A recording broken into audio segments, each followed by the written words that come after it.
Dobrodošli u lekcije kuhanja za početnike. U drugoj lekciji ću vam pokazati kako napraviti tortilju sa jajima i povrćem. Ukoliko vas zanima ovaj brzinski i lak recept, ostanite u nastavku na ovom kanalu. Sve što vam je potrebno jeste da na dno kalupa stavite integralnu tortilju ili običnu tortilju, zatim umutite 3 jajeta kao za omlet, dodate pavlaku, možete da umutite u činiji jaje zajedno sa pavlakom pa onda da izlijete na tortilju i preko možete da pospijete po želji šta god želite. Ja sam nasickala papriku, posula sam preko bebi špinat i na kraju sam još posula rendani sir.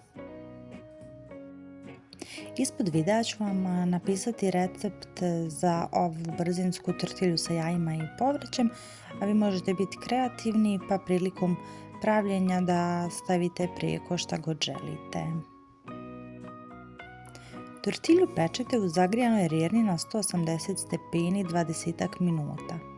Kada je pečena, izvadite je iz rjerne i pustite malo da se ohladi, a onda je služite.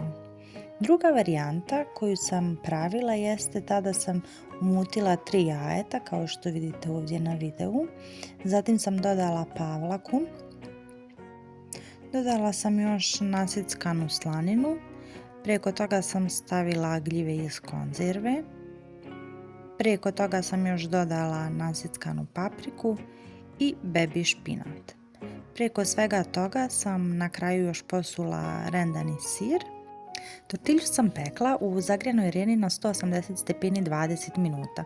Najbolje vam je da odmah na početku uključite rjernu da se grije na 180 stepeni kako bi vam prije tortilja bila pečena i gotova.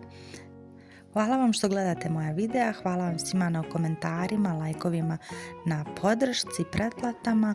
Nadam se da ste nešto novo naučili, a mi se čujemo u narednom videu. Ćao!